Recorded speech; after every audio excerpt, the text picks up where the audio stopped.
Ya regresamos con más aquí en Imagen Empresarial y me da gusto saludar esta mañana a Marco Oviedo, economista en jefe para América Latina de Barclays. ¿Cómo estás, Marco? Buenos días. Buenos días, Rodrigo. Muy bien. Gracias por la invitación. Qué gusto saludarte. Oye, pues comenzar por lo primero, ¿qué decir de los datos del crecimiento económico en la primera mitad del año? Bueno, la estimación del PIB, esta caída enorme, la más importante que ha tenido la economía mexicana desde que se lleva registro de 18.9%. Sobre todo, ¿qué nos dice? Porque evidentemente marca, digamos, que pues es el peor trimestre, seguramente veremos trimestres de menor caída en comparación anual, el tercero y el cuarto, pero ¿dónde ubicas, ya teniendo este dato, el crecimiento de México en 2020? Sí, bueno, yo quisiera mencionar que el dato sí fue mayúsculo, e incluso en términos globales, ¿no? Vimos también el dato de Sí, Estados Unidos, vimos el dato en Europa y no cayeron tan fuerte, a pesar de que las medidas de distanciamiento social pues fueron importantes también en esos países. Entonces, incluso que veníamos también de una debilidad del año pasado, o sea, la economía se había contraído 0.3 en 2019, y pues sí, es de sorprender que México siga teniendo un desempeño tan malo. Nosotros tenemos un pronóstico de 8.8 para todo el año, que implica que en el tercer trimestre veremos un rebote cuando las empresas empiecen a abrir otra vez, sobre todo manufactura y construcción, y algunas de servicios, lo que implicaría una recuperación del 70% de lo que fue cerrado en el segundo trimestre, y luego ya un ligero crecimiento en el último cuarto del año. Eso nos da el 8.8.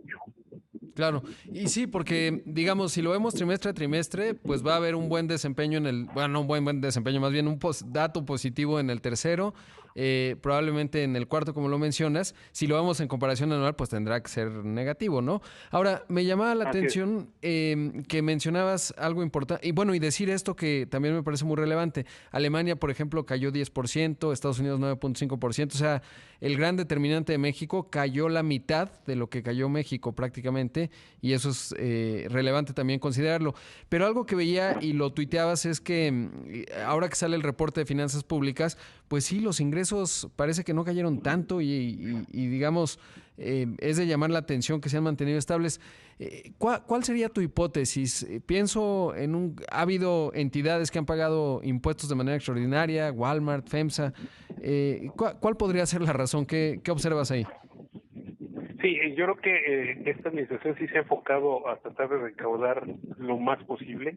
Incluye precisamente pues estas acciones para que los grandes contribuyentes paguen lo que supuestamente tienen que pagar, ¿no?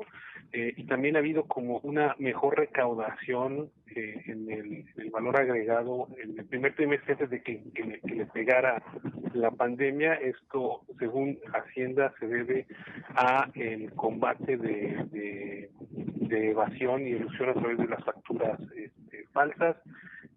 Habría que ver también que no hay también un manejo de las devoluciones, pero sí, a mí me sorprende mucho. O sea, sí es bastante notable. Esto no lo estamos viendo en otros países, que los ingresos tributarios hayan aguantado el golpe. Ahora, en su estimación en el reporte, Hacienda estima una pérdida de 400,000 millones de pesos respecto a la ley de ingresos, que implicaría que eso lo veríamos en la segunda mitad del año. Claro, y es que sería lógico, ¿no? Porque pues lo normal es que van a cerrar muchas empresas desafortunadamente, el consumo baja, pues si el PIB está cayendo en este orden de magnitud, pues lo natural es que los impuestos que cobras vía el IVA, los IEPS, que sí cayeron un poco, pero justamente pues no en la magnitud de lo que observamos. Ahora, preguntarte, con la visibilidad que tienes de América Latina, ¿cómo se ve México? Sobre todo porque he visto relativamente a Perú, evidentemente Brasil, que sí han aplicado medidas contracíclicas. Acá el Banco Central ha sido muy importante, pero fiscalmente no ha habido pues prácticamente nada. ¿Cómo se compara México en esa parte, en lo que vas viendo, uno de la caída y de lo que se espera en cuanto a la recuperación?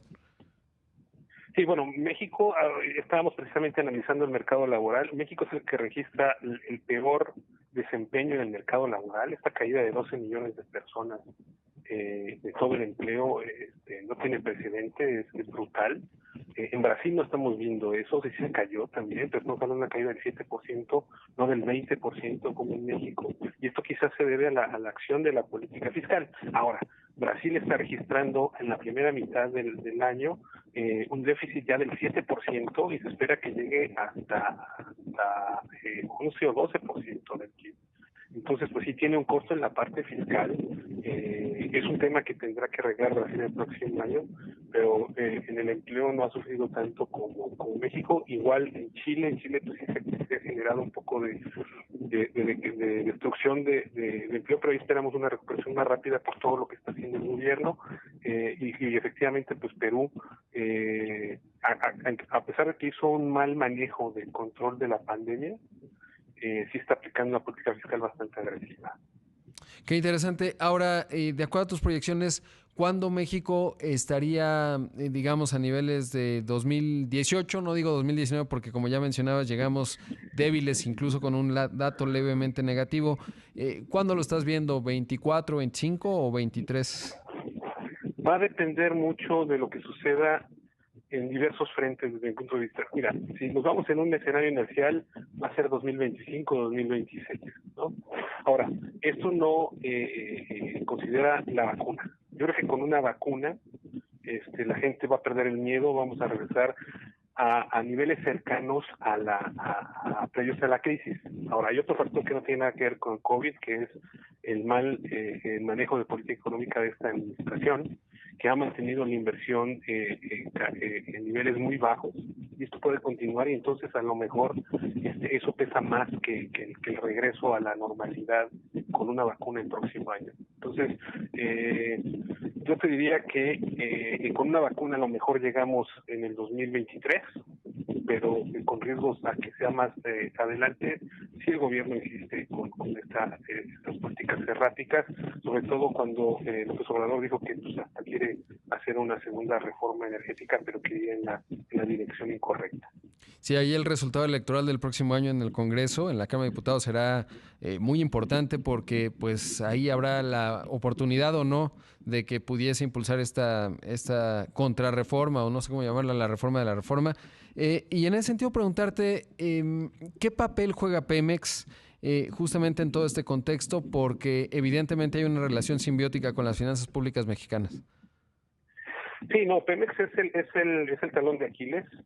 Afortunadamente, y desde mi punto de vista, ya no es tan grande como antes, ¿no? Digamos que sí va a generar presiones hacia adelante, pero no, esto no te va a generar una crisis tan grande como la que vimos en el 95. Ahora, si estás quemando efectivo a una tasa. Yo creo que este primer semestre, en términos de flujo, fueron como 5,000 millones de dólares que se fueron a la basura y que pudieron haber ayudado a la pandemia, ¿no? Ahora, no es un problema que se resuelve de la noche para el día, ¿no? Aquí la preocupación es que están teniendo el enfoque inadecuado, están enfocándose en temas más de soberanía que económico, incluso fiscal, de sostenibilidad fiscal. Y pues sí, no, esto se puede deteriorar aún más, pero desde mi punto de vista, el gobierno todavía tiene al menos algunos años para poder seguir jugándole a esta política de soberano sin antes poner en peligro las finanzas.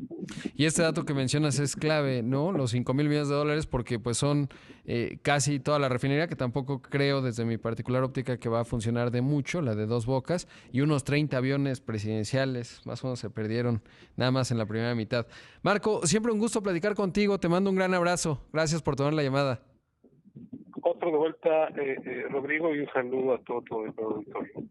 Ahí escuchamos a Marco Oviedo, economista en jefe para América Latina de Barclays.